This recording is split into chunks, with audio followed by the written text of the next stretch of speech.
Now everyone will know who you really are. The wrench slipped from my greasy fingers and clanged against the concrete floor of my garage. It was past midnight, and I was elbow deep in the engine of my battered Ford pickup, trying to fix a timing belt that had been giving me heck for weeks. The house behind me glowed with warm yellow light, and through the thin walls I could hear my wife Alicia's voice rising in anger. "Maddie, you need to understand that adults have complicated relationships," she was saying to our 17-year-old daughter. "Dominic is just a friend from work." I wiped my hands on an oil-stained rag and moved closer to the open garage door. The living room window was cracked open despite the October chill, and their voices carried clearly across the small backyard of our split-level home in Millbrook, Massachusetts. This town had seen better days, probably sometime in the 1980s, and our neighborhood reflected that decline. Peeling paint, overgrown lawns, and the kind of people who watched their neighbors a little too closely. "Mom, everyone at school is talking about it," Maddie shot back, her voice sharp with teenage indignation. "Jenny's mom saw you and that guy at the Olive Garden last week, holding hands across the table like some cheesy movie." My stomach dropped. The Olive Garden was 40 minutes away in the next town over. Why would Alicia drive that far for a casual work dinner? "That's ridiculous gossip," Alicia replied, but I could hear the defensive edge creeping into her voice. "Dominic and I were discussing a client presentation. If people want to read more into it, that's their problem." "Right," Maddie said, her sarcasm cutting through the night air. "And I suppose that explains why you've been getting dressed up for late meetings 3 times a week? Dad's not stupid, Mom, neither am I." There was a long pause, and I found myself holding my breath. Then Alicia's voice came again, colder now, with a tone I'd never heard her use before. "If you don't trust me sharing a bed with my ex, then leave." The words hit me like a physical blow. Ex? When had Dominic become her ex anything? I'd met the guy exactly twice at company parties. A flashy car salesman with perfect teeth and the kind of confidence that came from never having to work with his hands. He was everything I wasn't, smooth, successful, and apparently sleeping with my wife. I stood there in the darkness of my garage, oil stains on my work clothes, calluses on my palms, and felt something cold and hard settle in my chest. Not surprise. If I was being honest with myself, I'd seen the signs for months. The late meetings, the new clothes, the way she'd started looking at me like I was a piece of furniture she was tired of dusting around. No, what I felt was a quiet, calculating fury. I walked through the garage, my work boots echoing on the concrete, and pushed through the door into our kitchen. The fluorescent light buzzed overhead, casting harsh shadows across the linoleum floor that had been there since we bought the house 8 years ago. Everything in this place was tired, including apparently my marriage. Alicia and Maddie were in the living room, squared off like boxers in opposite corners. Alicia had her arms crossed, still wearing the black dress she'd worn to another one of her late meetings. Maddie stood by the stairs, her dark hair falling across her face, but I could see the anger in her posture. They both turned when I walked in, and I saw something flicker across Alicia's face. Guilt, maybe, or just annoyance at being interrupted. "Consider it done?" I said quietly. The silence that followed was deafening. Maddie's eyes went wide, and Alicia's mouth opened and closed like a fish gasping for air. "Dave, what are you talking about?" Alicia finally managed. "You said if I don't trust you sharing a bed with your ex, I should leave, so I'm leaving." I kept my voice level, almost conversational. "I'll be out by the weekend." "Dad," Maddie started, but I held up a hand. "This is between your mother and me, kiddo. You shouldn't have to hear any of this." I looked directly at Alicia. "We'll talk details tomorrow. Right now, I'm going to finish fixing my truck." I turned and walked back toward the garage, leaving them both standing there in stunned silence. Behind me, I heard Maddie's footsteps on the stairs and the slam of her bedroom door. A moment later, Alicia followed me outside. "Dave, wait, you're being ridiculous." I picked up my wrench and leaned back under the hood. "Am I? Because from where I stand, my wife just told our daughter she's sleeping with her ex-boyfriend. That seems like a pretty good reason to be ridiculous." "I didn't say that," she protested, but her voice lacked conviction. "No, you said ex, which implies there was something before." I straightened up and looked at her. In the harsh glare of the garage light, I could see the makeup she'd carefully applied for her meeting and the new perfume she'd started wearing. "How long, Alicia?" She wrapped her arms around herself, suddenly looking smaller. "It's not what you think." "Then tell me what it is." For a moment, I thought she might actually be honest with me, but then her chin came up, and I saw the defiance in her eyes that I'd been seeing more and more lately. I don't owe you an explanation for my friendships, she said. If you want to throw away 18 years of marriage because you're jealous and insecure, that's your choice. I nodded slowly. You're right. It is my choice. She stared at me for another few seconds, then turned and walked back into the house. I heard the front door slam and watched through the window as she grabbed her purse and car keys. The BMW I'd helped her buy last year roared to life, and she backed out of the driveway fast enough to leave rubber on the asphalt. Going to tell Dominic about our conversation, no doubt. I went back to work on the truck, but my mind was racing. 18 years of marriage, and it had come to this. My wife driving off into the night to seek comfort from another man while our daughter hid in her room, probably texting her friends about her parents' latest drama. The thing was, I wasn't even surprised. Disappointed, angry, hurt, all of that, but not surprised. I'd felt Alicia pulling away for the past year, ever since she'd gotten the promotion to creative director at her marketing firm. Suddenly, she was making more money than me, traveling to conferences, networking with clients who wore suits that cost more than my monthly salary. I was just the guy who installed security systems for small businesses and coached amateur boxing at Eddie's gym on weekends. The guy who came home with dirt under his fingernails and grease stains on his shirts. The guy who was apparently no longer enough. My phone buzzed. A text from Alicia. We need to talk. Before I could respond, another message came through. This one was a photo. Me, standing in the shadows outside the Sunset Motel on Route 9, taken from a distance, but clearly showing my face and my truck in the background. I stared at the image, confused. I'd never been to the Sunset Motel in my life. It was the kind of place that rented rooms by the hour and didn't ask questions about names on credit cards. Then a third message appeared. What the heck did you do? My blood ran cold as I realized what I was looking at.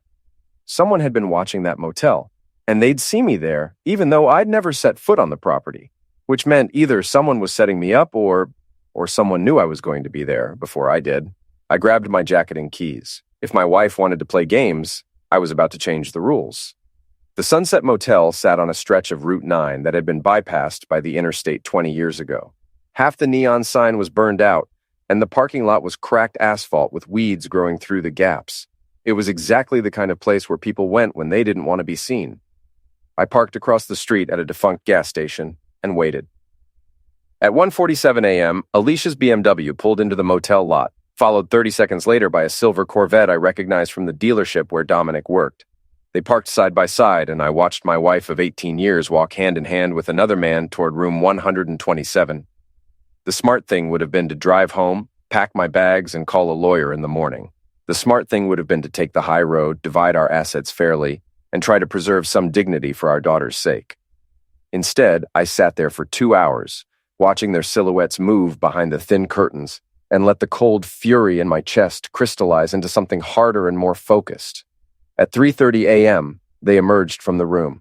Dominic kissed her goodbye, a long, passionate kiss that made my stomach turn, and they went to their separate cars. I waited until Alicia was gone before I made my move. Dominic was fumbling with his keys, probably still drunk on adrenaline and whatever cheap champagne they'd shared. He didn't notice me approaching until I was close enough to smell his expensive cologne. Nice night for a drive, I said conversationally. He spun around, his face going pale in the parking lot lights. Dave, Jesus, you scared me. What are you doing here? Same thing you are, apparently. Though I've got to say, this place doesn't seem like your usual style. What happened to standards? He straightened up, trying to recover some of his composure. Look, I don't know what you think you saw. I think I saw my wife walking into a motel room with her ex-boyfriend, which, coincidentally, is exactly what she told our daughter she was doing. I smiled, but there was no warmth in it. Funny how things work out. Dominic's jaw tightened. Alicia and I have history. Sometimes people reconnect. Reconnect? I nodded thoughtfully. Is that what we're calling adultery these days? I'll have to remember that for the divorce papers. Dave, you need to understand. No, Dom. You need to understand. I stepped closer and he instinctively backed against his car. That woman in there is the mother of my daughter. She's been my wife for 18 years, and you've been screwing her in cheap motel rooms like some kind of common hoe. His face flushed red. You can't talk about her like that. I can talk about my wife however I want. The question is, what are you going to do about it? For a moment, I thought he might actually take a swing at me. I almost hoped he would. I'd been boxing since high school, and the rage burning in my chest needed somewhere to go. But Dominic was a salesman, not a fighter. He deflated like a punctured tire. This isn't how we wanted you to find out, he said quietly. Oh, there was a plan. How considerate. I pulled out my phone and took a picture of him standing next to his car in the motel parking lot. Smile, Dom. This one's going in the family album. He lunged for the phone, but I was faster. 25 years of physical labor had kept me in better shape than his gym membership and protein shakes. Delete that, he demanded. I don't think so. I pocketed the phone and pulled out my keys. But I'll tell you what I'm going to do. I walked over to his precious Corvette, the car he'd been bragging about at the last company party, the one that cost more than I made in 6 months, and dragged my house key along the driver's side door. The scrape of metal on metal was deeply satisfying. You're insane, he shouted, but he didn't try to stop me. I carved cheater into the hood, taking my time with each letter. When I was finished, I stepped back to admire my handiwork. There, now everyone will know what kind of man drives this car. Dominic stood there with his mouth hanging open, staring at the damage. Do you have any idea how much this is going to cost to fix? Less than a divorce lawyer, I'd guess. I started walking back toward my truck. Give Alicia my regards. Tell her I'll be in touch about those details we need to discuss. I was almost to my truck when I noticed the figure standing in the shadows by the motel office. Mrs. Callahan, our elderly neighbor, was watching the entire scene with obvious fascination. She had her phone out, probably recording everything for posterity. Great. By morning, the whole neighborhood would know about my midnight adventure. I drove home in silence, my hands steady on the wheel despite the adrenaline coursing through my veins. The house was dark when I pulled into the driveway, and Alicia's BMW was already there. She'd beaten me home by 20 minutes, which meant she'd probably been watching from the motel room window when I had my conversation with Dominic. I parked in the garage and sat there for a few minutes, trying to process what I'd just done. In the space of one night, I'd gone from faithful husband to vandal. It should have bothered me more than it did. My phone buzzed, a text from an unknown number. Saw what you did at the motel. That was stupid. Delete the photos and apologize, or this gets worse for everyone. I stared at the message, trying to figure out who might have sent it. Dominic didn't have my number, and Alicia was asleep upstairs. Unless... Another text came through, this one from Alicia. We need to talk. Then a third message with a photo attachment. It was the picture Mrs. Callahan had taken of me keying Dominic's car, clear enough to hold up in court. What the heck did you do? I looked up at the house, where a light was now on, in our bedroom window. Alicia was awake, probably texting with Dominic about damage control. They'd both known this moment would come eventually, but they hadn't expected me to fight back. That was their first mistake. I got out of the truck and walked into the house. Alicia was waiting for me in the kitchen, still wearing the black dress from her date. Her makeup was smudged, and her hair was mussed in a way that made it obvious what she'd been doing for the past few hours. You keyed his car, she said without preamble. His car was in the way of my key, I replied. Funny how these things happen. Dave, this is serious. He could press charges. For what? Expressing my artistic opinion on the hood of his midlife crisis mobile? I opened the refrigerator and pulled out a beer. Besides, I doubt Dom wants to explain to the police what his car was doing at a motel at 3 a.m. She wrapped her arms around herself, suddenly looking vulnerable. This isn't how I wanted things to happen. No kidding. How did you want them to happen? Were you planning to keep screwing him indefinitely, or was there some kind of exit strategy? Don't be crude. Crude? I laughed, but there was no humor in it. My wife is having an affair with a used car salesman, and I'm being crude? He's not a used car salesman. He sells luxury vehicles. Oh, well, that makes it so much classier. We stared at each other across the kitchen, 18 years of marriage reduced to this moment of bitter honesty. Finally, she spoke. I'm not happy, Dave. I haven't been happy for a long time. So you decided to fix that by screwing around behind my back? I decided to fix it by finding someone who makes me feel alive again. Someone who sees me as more than just a wife and mother. And what am I supposed to be? Grateful that you found yourself? I'm supposed to be able to count on your maturity, on your understanding that people grow apart sometimes. I took a long pull from my beer and considered her words. You're right, people do grow apart, but most of them have the decency to end one relationship before starting another. It's not that simple. It's exactly that simple. You made a choice, Alicia.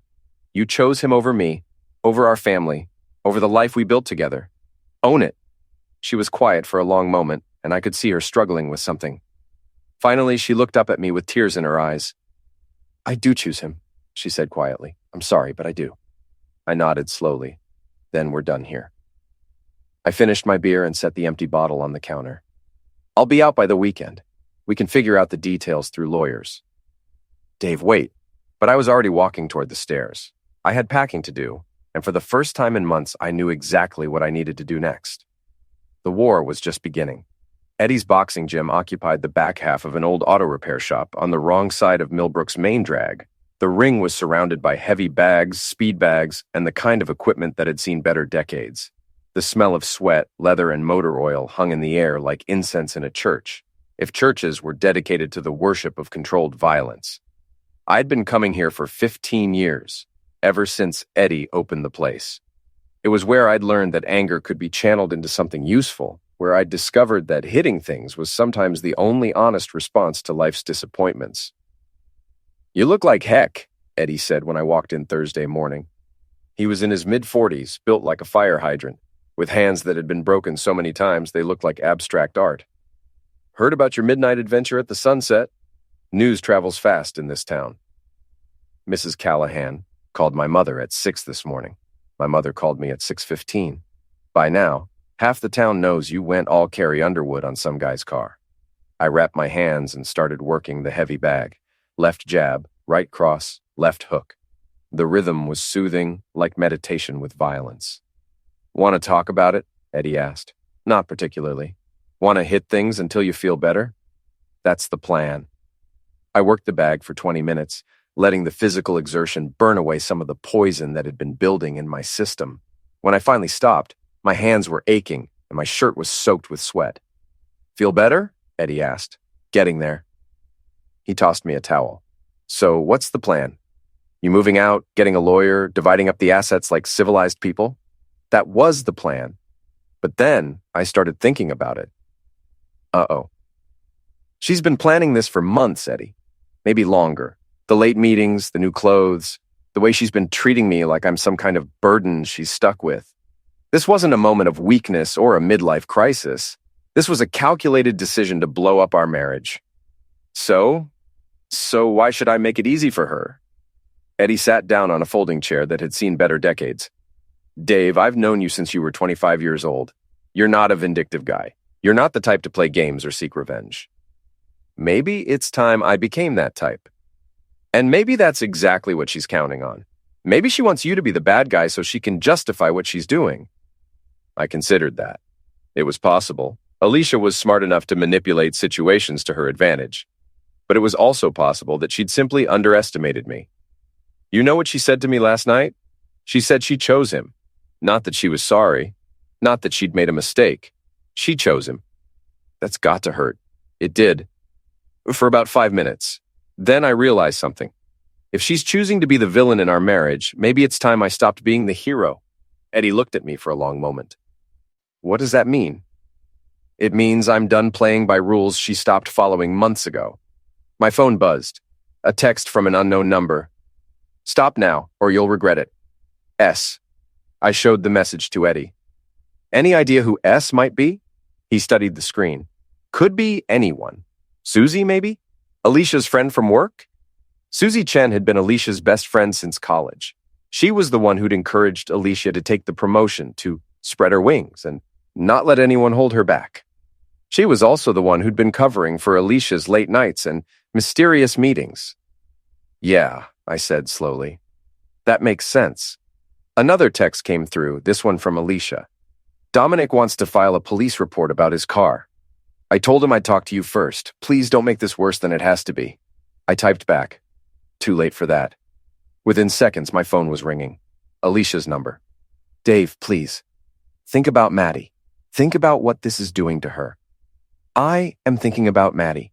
I'm thinking about how her mother has been lying to her for months. I'm thinking about how she's going to feel when she finds out her mom's boyfriend is more important than her family. That's not fair. Fair? I laughed. You want to talk about fair? Is it fair that I've been working 60-hour weeks to pay for your BMW while you use it to drive to motel rooms? Is it fair that our daughter has to listen to you defend your affair as some kind of spiritual awakening? Dave, I'm not done. Is it fair that you've been planning your exit strategy for months while letting me think we were working through a rough patch? Is it fair that you chose to humiliate me in front of our entire community instead of having the decency to ask for a divorce? There was silence on the other end of the line. You want to know what's not fair, Alicia? What's not fair is that you get to be happy while I get to be the fool who didn't see it coming. What's not fair is that you get to start over with your exciting new boyfriend while I get to explain to my daughter why mommy doesn't love daddy anymore. I never said I didn't love you. You didn't have to. Actions speak louder than words, remember? You taught me that. I hung up and turned to Eddie, who'd been listening to my side of the conversation with growing concern. You sure about this path you're going down? He asked. No, but I'm sure about the path she chose. I unwrapped my hands and tossed the tape in the trash. They want a villain? I'll give them the whole show. That afternoon, I drove to the bank and transferred half the money from our joint savings account into a new account in my name only. It was perfectly legal. My name was on both accounts, and I was entitled to half of everything we'd accumulated during the marriage. Then I called the credit card companies and canceled Alicia's cards. Again, perfectly legal, since I was the primary account holder and she was an authorized user. Finally, I called our cell phone provider and suspended service to Maddie's phone. That one might have been petty, but she was 17 years old and perfectly capable of getting a job to pay for her own phone if she wanted to text her friends about her parents' drama. By 5 o'clock, my phone was ringing constantly. Alicia, Maddie, and several numbers I didn't recognize. I turned it off and drove home to pack. The house was empty when I arrived, which was probably for the best. I loaded my clothes, tools, and personal items into the back of my truck, along with a few pieces of furniture that had belonged to my father. Everything else, the mortgage, the utilities, the BMW payment, was Alicia's problem now. I was loading the last box when Mrs. Callahan appeared at my fence line. Moving out, Dave? She asked with the kind of fake concern that barely concealed her excitement at having front row seats to the neighborhood's latest drama. Looks that way. Such a shame. You and Alicia always seemed so happy. Appearances can be deceiving. She leaned closer, lowering her voice conspiratorially. I heard about what happened at the motel. That must have been quite a shock. Not really. I'd suspected for a while. Still, to see it with your own eyes. She shook her head sympathetically. What are you going to do now? I looked at her for a moment, this elderly woman who'd made a career out of other people's misery, and smiled. I'm going to make sure everyone knows the truth about what kind of woman my wife really is. Her eyes lit up with anticipation. Oh my. Starting with her boss at the marketing firm. I'm sure he'll be interested to know that his creative director has been conducting her personal business on company time. Mrs. Callahan's mouth fell open. You wouldn't. I would, and I will. Along with the school board, the PTA, and anyone else who might be interested in the moral character of the people they associate with. I loaded the last box and slammed the tailgate shut. Have a good evening, Mrs. Callahan. I'm sure you'll have plenty to talk about at tomorrow's coffee clatch. I drove away from the house I'd called home for 8 years, leaving behind 18 years of marriage and a lifetime of trying to be the good guy. In the rearview mirror, I could see Mrs. Callahan already reaching for her phone. Phase 1 was complete. Now the real fun could begin. I rented a studio apartment above Murphy's Tavern on Main Street, the kind of place where the heat barely worked and the neighbors minded their own business. It wasn't much, but it was mine, and for the first time in months, I felt like I could breathe. The tavern downstairs was Millbrook's unofficial gossip headquarters, which made it the perfect place to monitor the fallout from my strategic strikes. By Friday afternoon, the entire town was buzzing with news of the Hendricks family drama.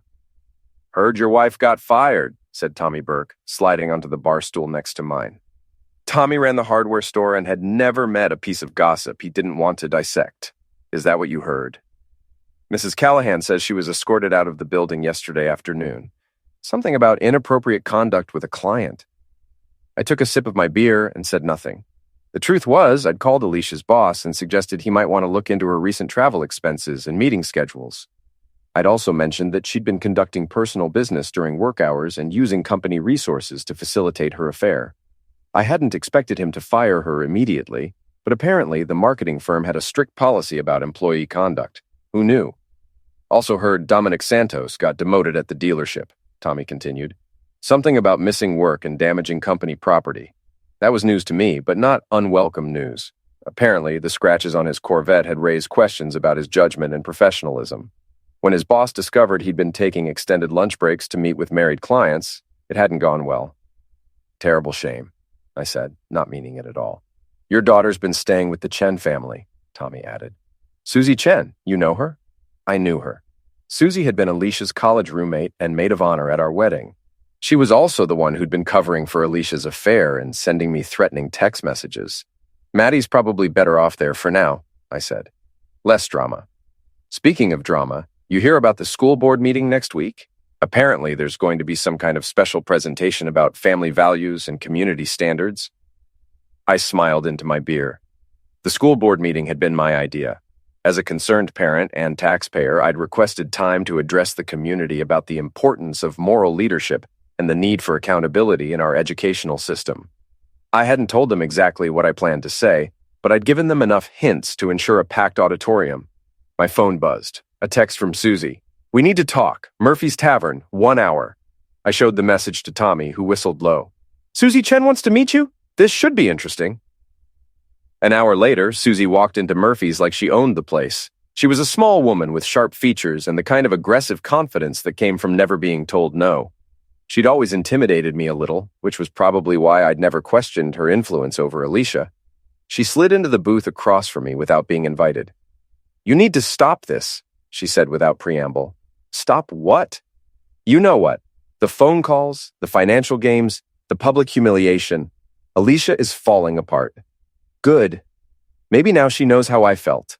Susie leaned forward, her eyes flashing with anger. You're destroying innocent people to satisfy your wounded ego. Innocent people? I laughed. Which innocent people are we talking about? My wife, who's been cheating on me for months, her boyfriend, who's been screwing a married woman, or you, who's been helping them cover it up? I was trying to protect everyone. By lying to me? By helping my wife sneak around behind my back? By threatening me with anonymous text messages? She had the grace to look embarrassed. I thought if you found out gradually, it would be less painful. For who? For me? Or for Alicia? For everyone. For Maddie. Don't. I pointed a finger at her. Don't you dare use my daughter as an excuse for your manipulation. Maddie is suffering because her mother chose to blow up our family, not because I'm refusing to pretend it didn't happen. Susie sat back and I could see her recalculating her approach. What do you want, Dave? What's it going to take to end this? I want the truth. All of it. How long has this been going on? How many people knew, and what exactly is your role in all of this? She was quiet for a long moment, staring at her hands. When she finally looked up, there was something different in her eyes, something that looked almost like relief. It started about 8 months ago, she said quietly. Alicia was feeling trapped, unfulfilled. She said you didn't understand her ambitions, that you were holding her back. So, she decided to have an affair. She decided to explore her options. Dominic was persistent, charming. He made her feel desirable again. And you encouraged this? I encouraged her to be honest about what she wanted. If that meant ending her marriage, then she should end her marriage. If it meant working things out with you, she should do that instead. But she chose option 3. Have her cake and eat it too. Susie nodded reluctantly. She was scared of starting over, scared of hurting you and Maddie, scared of making the wrong choice. So she made no choice at all and let me be the fool. That wasn't the plan. What was the plan, Susie? She took a deep breath. The plan was for you to find out gradually, for there to be fights, counseling, maybe a trial separation. Eventually, you'd both realize the marriage was over and you'd divorce amicably. And Dominic would be waiting in the wings. Dominic was supposed to be patient. He was supposed to wait until after the divorce. But he couldn't wait, could he? And neither could she. Susie shook her head. They got careless, reckless, started meeting at motels, taking stupid risks. Like getting photographed by nosy neighbors. That wasn't supposed to happen either. I studied her face, looking for signs of deception. What aren't you telling me, Susie? She hesitated, then seemed to make a decision. There's something else, something you need to know about Dominic. I'm listening. He's not just sleeping with Alicia. He's been playing both sides, telling her what she wants to hear while keeping his options open. Meaning? Meaning he's also been sleeping with me. The words hung in the air between us like a toxic cloud. I stared at her, trying to process what she'd just admitted. You're sleeping with your best friend's boyfriend? It's complicated. It's betrayal. Of her, of me, of everyone involved. Susie's composure finally cracked, and I could see tears forming in her eyes. I know it's wrong, but I've been in love with him for years, since before he met Alicia. When he came back into our lives, I thought maybe I finally had a chance. So you helped him seduce my wife? I helped him get close to her, yes. But I thought eventually he'd realize she wasn't right for him, that he'd choose me instead. And instead, he's playing you both. She nodded miserably. He tells Alicia he loves her, that he wants to build a life with her. He tells me she's just a phase, that I'm the one he really cares about. And you believe him? I want to believe him. I've wanted to believe him for so long that I've lost track of what's real and what's wishful thinking. I sat back in the booth, trying to absorb this new information. The situation was even more twisted than I'd imagined. My wife was having an affair with a man who was also sleeping with her best friend. Her best friend was in love with a man who was using both of them, and I was the only one who'd been completely in the dark. Why are you telling me this? I asked. Because I'm tired of lying. Because this whole thing has gotten out of control. And because, she paused, struggling with the words, because I think you deserve to know what kind of people you're dealing with. What kind of people am I dealing with, Susie? The kind who will do anything to get what they want, even if it means destroying everyone around them. I nodded slowly. Including you? Especially me. I've been so desperate for Dominic's attention that I've betrayed my oldest friend and helped destroy your marriage. I've become someone I don't recognize. So what happens now? Now you have a choice. You can use this information to destroy all of us completely, or you can find a way to end this that doesn't leave everyone in ruins. I considered her words. The old Dave, the good guy Dave, would have taken the high road. He would have used this information to negotiate a clean divorce and tried to minimize the damage to everyone involved. But the old Dave was gone, replaced by someone harder and more calculating. There is a third option, I said. What's that? I can make sure everyone gets exactly what they deserve. Susie paled. What does that mean? I stood up and tossed a 20 on the table. It means the game isn't over yet. In fact, it's just getting started. I walked out of Murphy's Tavern with a new understanding of the forces that had destroyed my marriage. It wasn't just adultery, it was manipulation, betrayal, and the kind of selfishness that treated other people's lives as collateral damage. They'd all made their choices. Now it was time for them to live with the consequences. The Millbrook High School auditorium was packed for the special school board meeting. Word had spread through the community that there would be a presentation about family values and moral leadership, and in a small town where entertainment was scarce, that was enough to draw a crowd. I sat in the back row watching familiar faces file in. Parents, teachers, school board members, and half the town's busybodies, all eager to hear what promised to be an interesting evening. Mrs. Callahan was in the third row, her phone already out and recording. Tommy Burke from the hardware store sat with his wife near the front. Even Father Mackenzie from St. Mary's had shown up, probably expecting to be called upon for spiritual guidance. What they didn't expect was to see Alicia, Dominic, and Susie walk in together 15 minutes before the meeting started. They took seats in the middle section, Alicia looking pale and nervous, Dominic trying to project confidence he clearly didn't feel, and Susie staring straight ahead like she was facing a firing squad. The school board president, a well-meaning woman named Janet Morrison, called the meeting to order at 7 o'clock sharp. We have a special presentation tonight from Dave Hendricks, a concerned parent and community member, she announced. Dave has asked to address the board and the community about issues of moral leadership and family values in our schools. I walked to the front of the auditorium, feeling the weight of 200 pairs of eyes on me. When I reached the podium, I looked out at the crowd and smiled. Thank you for coming tonight, I began. I know many of you are expecting a typical school board presentation about curriculum standards or budget concerns. But what I want to talk about tonight is something much more fundamental, the importance of honesty in our community. I paused, letting my eyes sweep across the audience until they landed on Alicia. She was gripping the arms of her chair, her knuckles white with tension. For the past 18 years, I've been married to a woman I thought I knew, a woman I trusted, respected, and loved, a woman who sat in this very auditorium for countless school events, PTA meetings, and community gatherings, presenting herself as a devoted wife and mother. Murmurs rippled through the crowd. People were starting to realize this wasn't going to be a standard presentation. But appearances can be deceiving, I continued, because for the past 8 months, that same woman has been conducting an affair with a married man, using company resources to facilitate their meetings and lying to everyone, including our daughter, about her activities. The murmurs turned into gasps. I could see people turning to look at Alicia, who had gone completely pale. Dominic was staring at the floor, and Susie looked like she wanted to disappear. Now, you might ask why I'm sharing this personal information in such a public forum.